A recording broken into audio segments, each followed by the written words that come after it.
Welcome to vision speed news.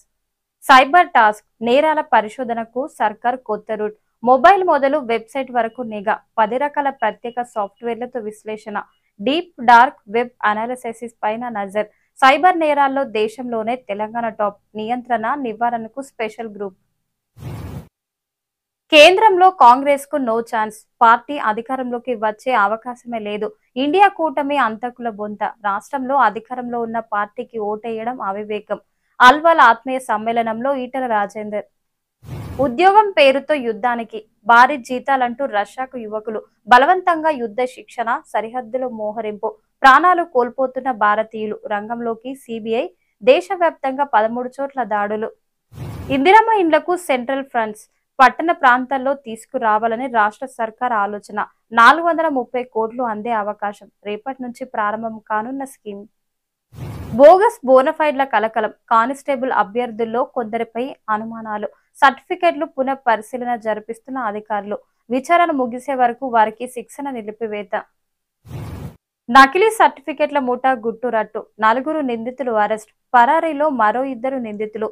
395 నకిలీ సర్టిఫికెట్లు, 5 mobile ఫోన్లు, 25,000 నగదు, ఒక ల్యాప్టాప్, ఒక ద్విచక్ర వాహనం స్వాధీనం. వివరాలు వెల్లడించిన జగిత్యాల జిల్లా ఎస్పీ సన్ప్రీత్ సింగ్. ఏనుగుపై సవారీ, జీప్లో సఫారీ. కాజిరంగా నేషనల్ పార్క్ లో ప్రధాని మోడీ విహారం. రాత్రంతా అడవిలోనే బస. తెల్లవారుజామునే బయటకు. స్వయంగా ఫోటోలు తీసిన ప్రధాని. ఏనుగొక్కి అడవంతా కలియదిరిగిన మోడీ. ఆయన వెంట 16 ఏనుగుల కాన్వాయ్. ప్రకృతి సోయగాలు చూసి ముగ్ధుడైనానంటూ ట్వీట్. అభివృద్ధిని అడ్డుకుంటే నగర బహిష్కరణ. మెట్రో ఫేజ్ 2 పనులను అడ్డుకునే రాజకీయ కుట్ర.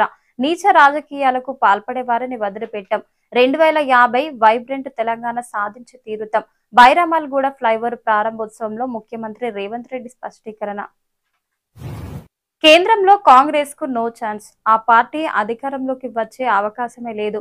ఇండియా కూటమి అంతకుల బొంత. రాష్ట్రంలో అధికారంలో ఉన్న పార్టీకి ఓటేయడం అవివేకం. ఆత్మీయ సమ్మేళనంలో ఈటల రాజేందర్. ఉద్యోగం పేరుతో యుద్ధానికి భారీ జీతాలంటూ రష్యాకు యువకులు. బలవంతంగా యుద్ధ శిక్షణ, సరిహద్దులో మోహరింపు. ప్రాణాలు కోల్పోతున్న భారతీయులు. రంగంలోకి సిబిఐ. దేశవ్యాప్తంగా 13 చోట్ల దాడులు. టీమిండియా విజయ గర్జన. చివరి టెస్టులోనూ చిత్తైన ఇంగ్లాండ్. ఇన్నింగ్స్ 64 పరుగులతో భారత్ విజయ బేరి. 4.1 తేడాతో సిరీస్ కైవసం. 2.5 రోజుల్లోనే ముగిసిన ధర్మశాల టెస్ట్ మ్యాచ్.